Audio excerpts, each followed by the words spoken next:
Bon.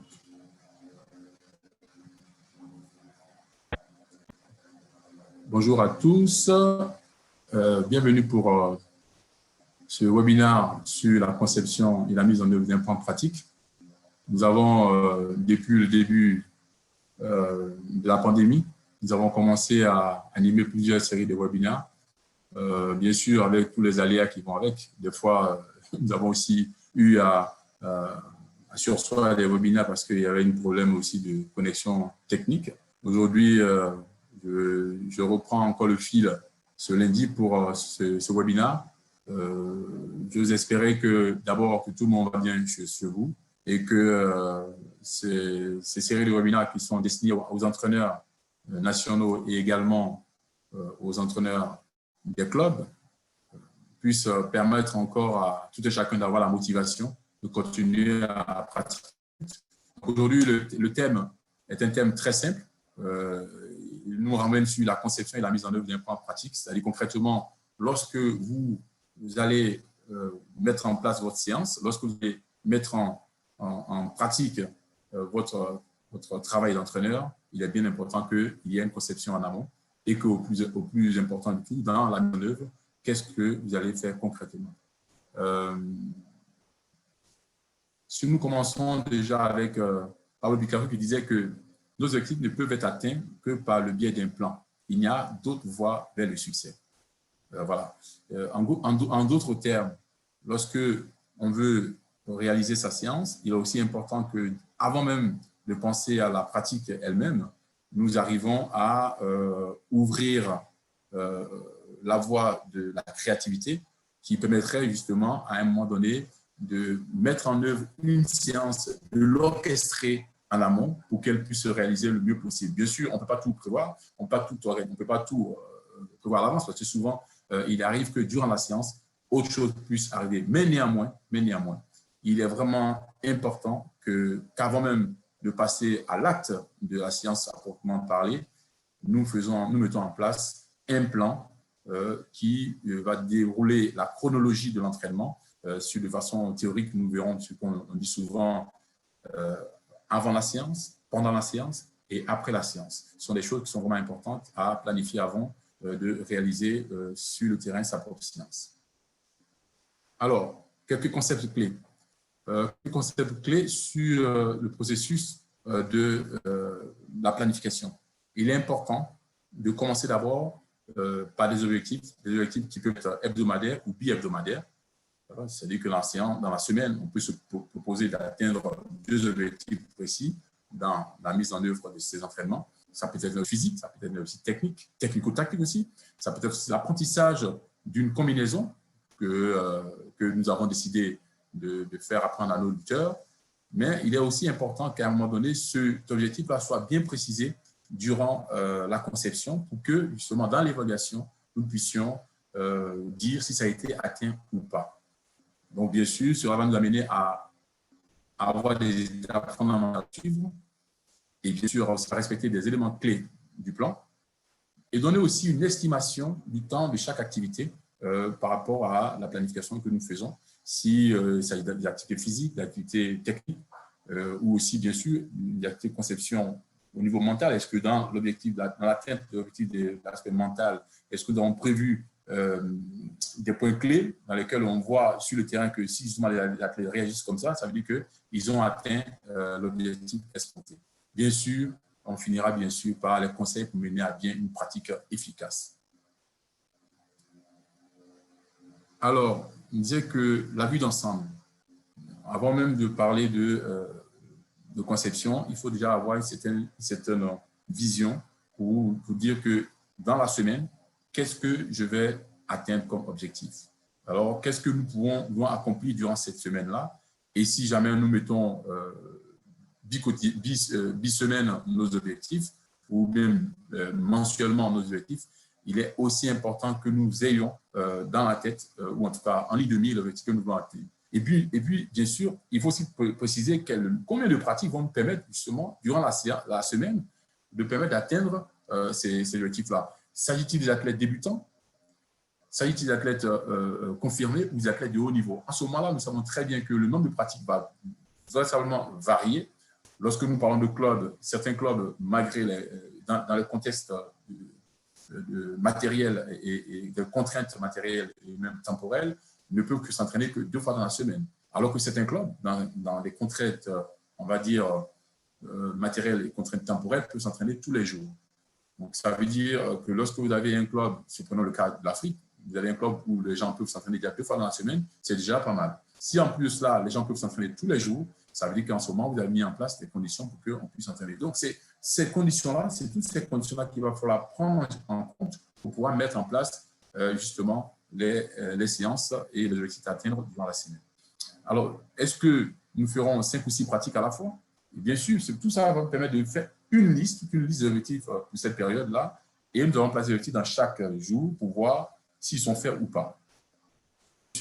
L'avantage, c'est que nous pouvons créer une espèce d'alchimie, nous pouvons créer une espèce on va dire de mélange qui permettrait de pouvoir varier nos séances. Parce que lorsque nous répétons tout le temps la même chose, ça devient monotone. Puis vous savez bien que lorsque c'est monotone, les athlètes souvent commencent à un peu dire bon, c'est tout le temps la même chose. Et justement, la variabilité de l'entraînement va dépendre aussi du nombre d'exercices que nous proposons, va dépendre aussi du type d'exercice que nous proposons, va dépendre aussi de comment est-ce que nous utilisons les différents types de séances physiques, séances techniques, séances technico-tactiques ou séances qui a un caractère plutôt d'acquisition de compétences mentales. Là, en ce moment-là, il est très important de pouvoir justement obtenir quelque chose qui, dans la semaine répétée, ne crée pas une redondance, ne crée pas une accoutumance pour que les athlètes puissent justement lâcher. Alors, pour éviter justement cette redondance, cette accoutumance-là, il est important justement d'avoir cette vue d'ensemble pour dire, OK, lundi, je pourrais faire une séance physique, mardi, une séance de lutte, mercredi, une séance de sport collectif ou détente pour pouvoir un peu libérer un peu d'autres types d'énergie. Et puis, peut-être vendredi, repartir sur une séance technico-tactique, d'acquisition technique et en même temps de connaissances tactiques. À un moment donné, comment est-ce que je peux faire en sorte que les athlètes puissent faire, par exemple, un enchaînement de liaison debout-sol. Et tous ces processus-là, c'est à nous, en tant qu'entraîneurs, d'organiser tout cela pour que cela se passe de façon, on va dire, variée et que cela continue justement d'attirer les athlètes et qu'ils puissent faire leur séance. Voyons voir maintenant lorsque nous parlons des différentes étapes fondamentales à suivre. Dans un premier temps, nous allons créer des objectifs pour chaque saison. Chaque session de formation, chaque session d'entraînement. Il faut planifier aussi avec 2 entraîneurs.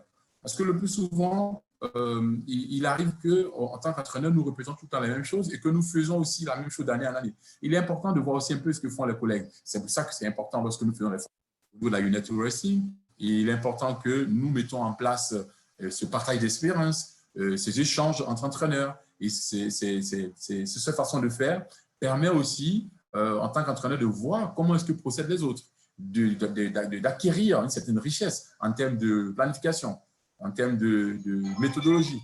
Et c'est important parce que à ce moment-là, il arrive que nous pouvons enfin créer d'autres façons de faire qui ne sont plus les mêmes au quotidien.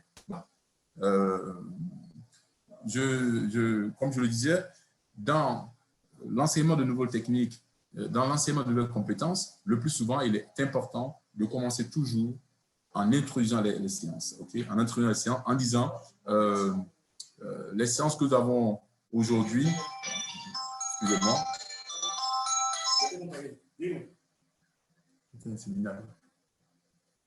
excusez-moi, pendant que je suis en train de oublier de couper mon téléphone.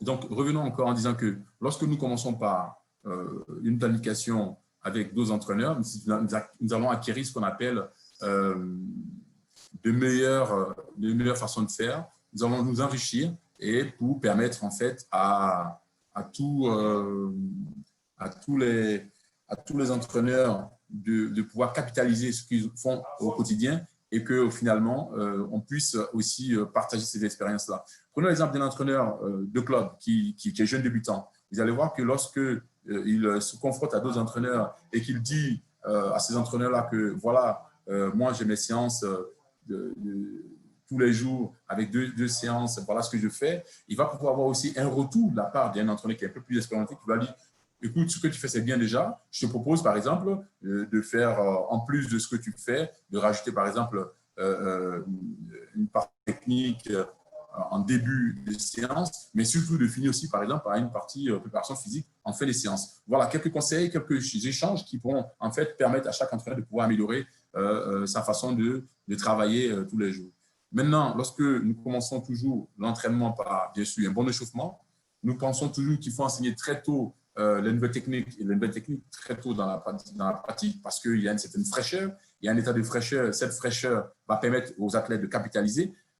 Aussi, il est aussi important que lorsque nous continuons durant la pratique, de rendre les séances le plus amusant possible, le plus attrayant possible. C'est pour ça qu'il est important d'introduire le jeu, d'introduire aussi le challenge, ce qui pousse les athlètes souvent à se surpasser et aussi à rentrer aussi dans le fait de se mettre en situation de réussite. Hein. C'est important en tant qu'entraîneur de proposer ce type de séance parce que ce sont des types de séances qui permettent aux athlètes de pouvoir se dépasser.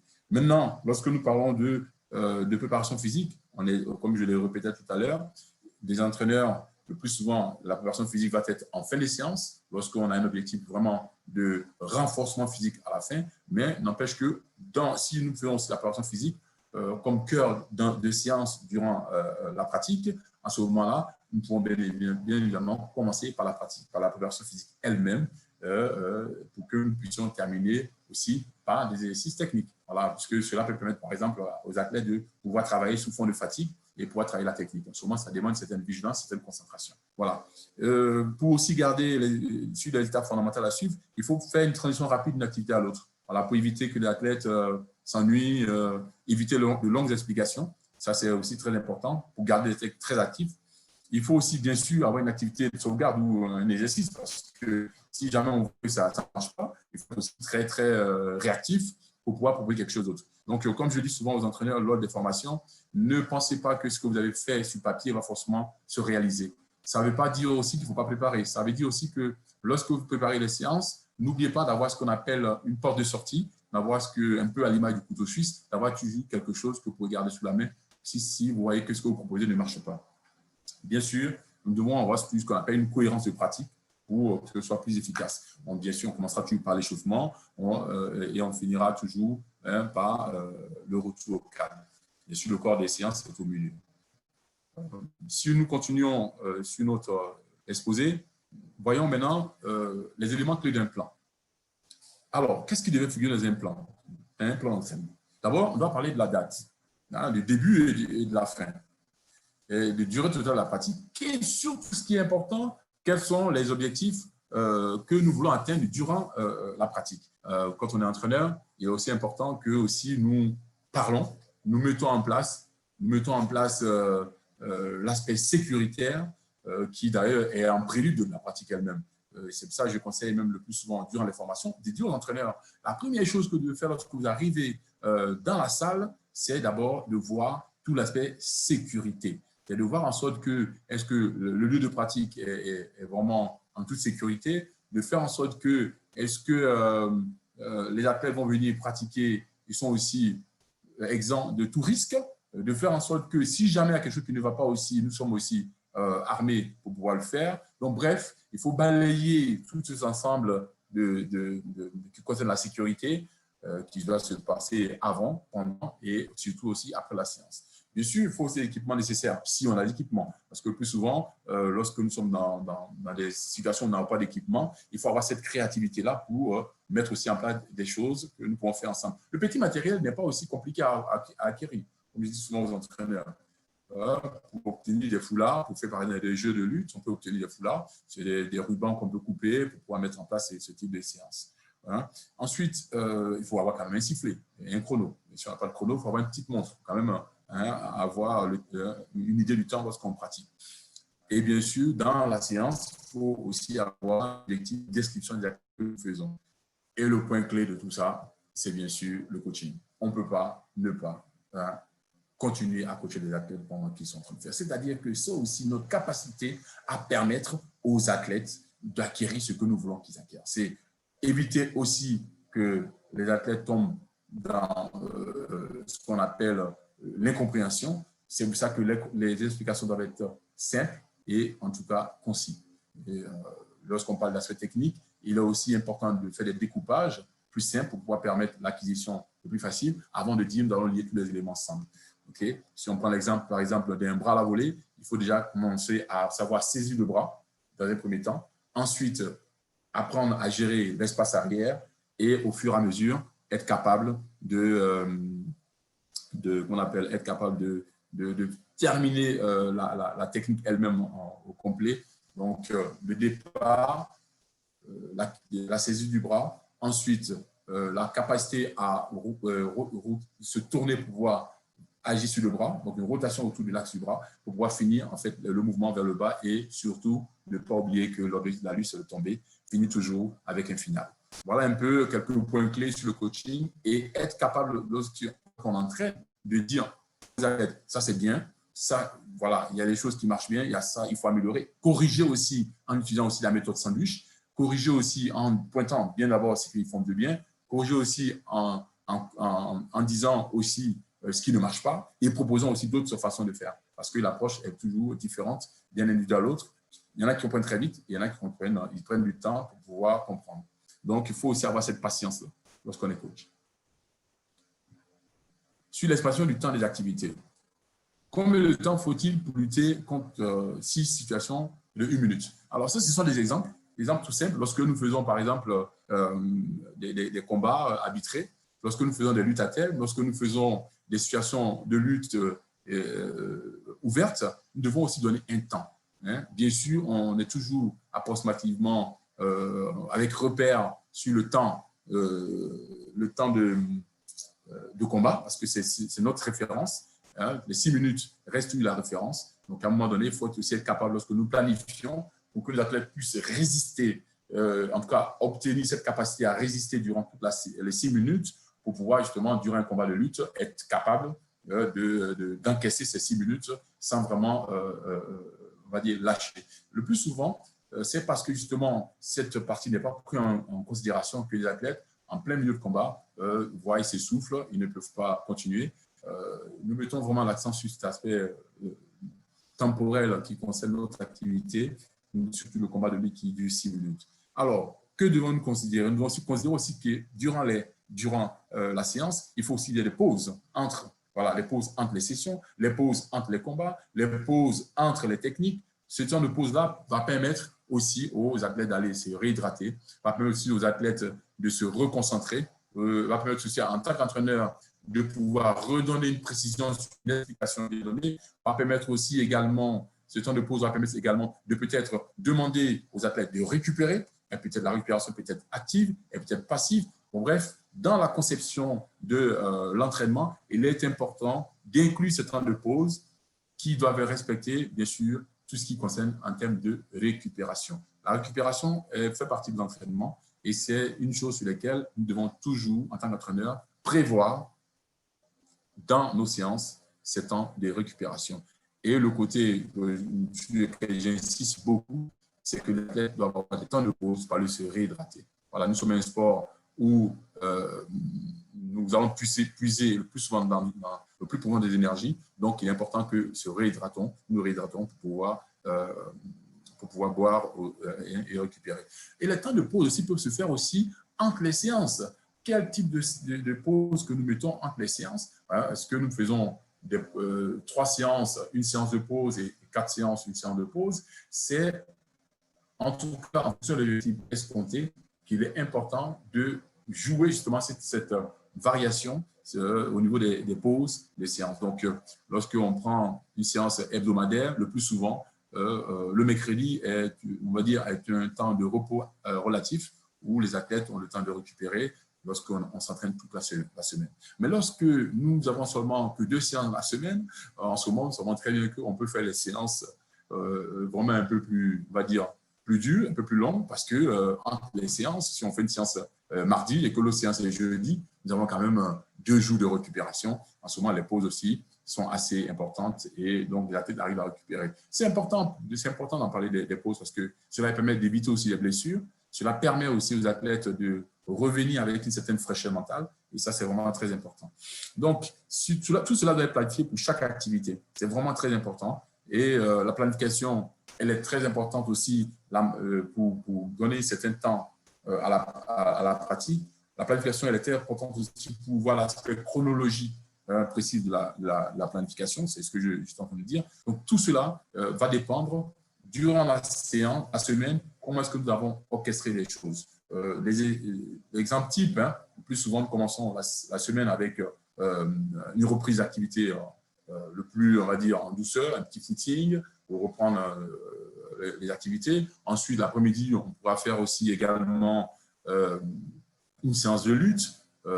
Si nous avons 4 séances dans la semaine, on dira peut-être mardi, nous allons faire aussi une séance de lutte à purement dire. Et puis l'après-midi, prévoir peut-être un petit circuit. Et si nous arrivons jeudi, ce sera relativement, on va dire, assez conséquent parce qu'on est en train de monter en puissance. Donc, les séances sont beaucoup plus dures, le jeudi, pour que jeudi après-midi, on fera peut-être un repos relatif. Et la dernière séance, si c'est le vendredi, c'est une séance qui permettra peut-être de faire des petites séries de combats, de tests, pour voir ce qui a été acquis dans la semaine. Est-ce que les athlètes sont capables de répéter ça? C'est un exemple que je donne lorsqu'on a plusieurs types de séances possibles dans la semaine. Mais lorsqu'on a deux séances possibles en club, ce sont les réalités, il faut aussi prévoir cela pour qu'il y ait aussi ce temps de pause et de transition durant la pratique.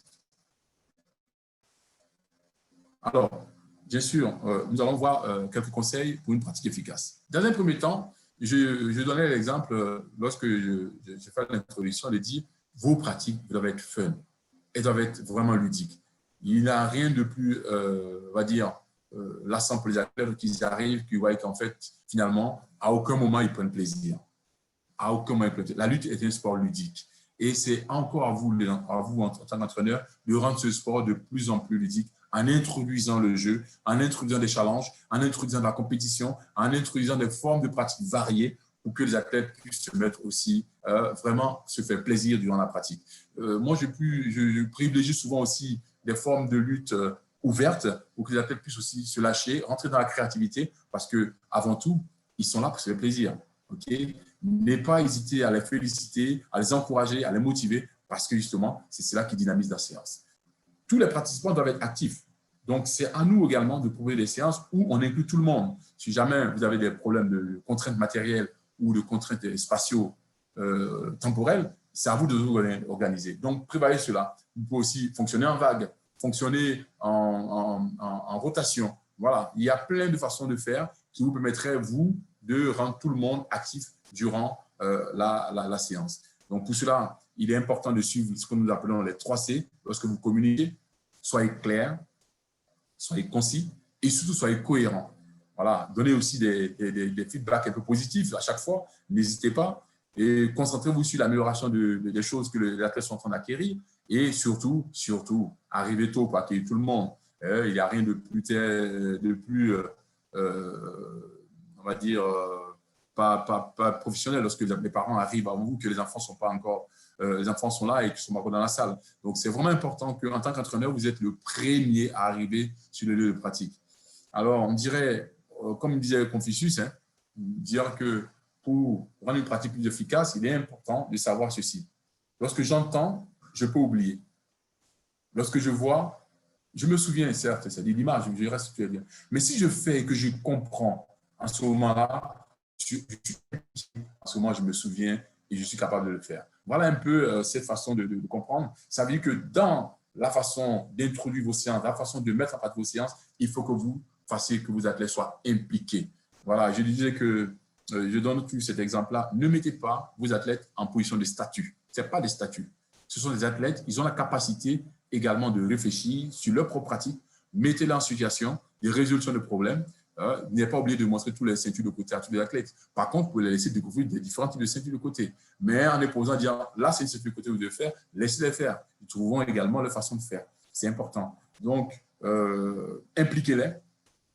Mettez des situations à résoudre ce problème. Dites-le, par exemple, lorsqu'une jambe est prise, on a 2 jambes prises, il faut qu'on s'en sorte. Laissez-les découvrir leur propre solution. Et en ce moment-là, vous allez voir que les athlètes ils sont aussi capables de trouver des choses que vous n'y avez même pas songé. Donc, c'est important d'impliquer les athlètes, de les rendre vraiment actifs pour qu'ils puissent vraiment s'accaparer leur propre pratique. Voilà. Parce que je reviens encore toujours que l'entraîneur, nous sommes là pour accompagner les athlètes, pour les amener, pour les accompagner, pour les entraîner, pour les amener vers. Mais les acteurs restent quand même les athlètes eux-mêmes. Revenons, si vous n'avez pas de questions, si vous avez des questions dessus, je suis là pour disposer à vous poser les questions. Il est aussi important que je revienne sur ces aspects-là lorsque nous faisons les séminaires, les questions et les réponses. Bien sûr, de plus en plus, nous sommes tous confrontés à cette situation et cette pandémie, mais je pense que nos webinaires que nous faisons sont aussi pour nous le moyen de continuer à rester actifs, sont aussi pour nous le moyen de continuer à communiquer et continuer à former depuis notre plateforme. Et n'hésitez pas à aller sur la United Wrestling Academy parce que tous ces webinaires sont tous en ligne. Et aussi, bien sûr, tous ces webinaires, nous les mettons aussi à disposition sur le site de la Fédération internationale, de la United Wrestling. Nous sommes toujours disponibles. Moi, pour ma part, vous pouvez toujours m'écrire à vincent.aka@unitedwrestling.org. Je répondrai toujours à vos questions. Je serai toujours là pour vous accompagner. Les séries de questions, de plus en plus, doivent concerner l'amélioration de l'entraînement des athlètes. Comment est-ce qu'on pourra toujours apporter un plus à nos athlètes? Comment faire en sorte que toutes nos activités de formation soient centrées, bien sûr, soit faites pour les entraîneurs, mais surtout au bénéfice des athlètes? C'est ça vraiment l'objectif, parce que tout ce que nous faisons, avant tout, c'est pour nos athlètes. Voilà. Donc, le séminaire va bientôt prendre fin. J'attendais les questions-réponses. Je pense qu'il va sans dire qu'il n'y aura pas de questions. Donc, je vais conclure en disant ceci. Ne commencez jamais une journée avant qu'elle ne soit terminée sur papier. C'est ce que disait Jim Roy. Ça veut dire qu'en réalité, lorsque vous voulez mettre en place vos séances, n'oubliez pas de planifier. N'oubliez pas de faire en sorte que vous faites la conception en amont. Vous prévoyez aussi également, moi j'appelle ça toujours une réserve. Prévoyez toujours un plan B parce que le plus souvent lorsqu'on planifie, ça ne se passe pas toujours comme on l'a prévu. Et en fonction des situations, il va falloir que vous vous adapter. Soyez vraiment très flexible, hein, soyez ouvert parce que la planification et la programmation sont justement sujets à adaptation.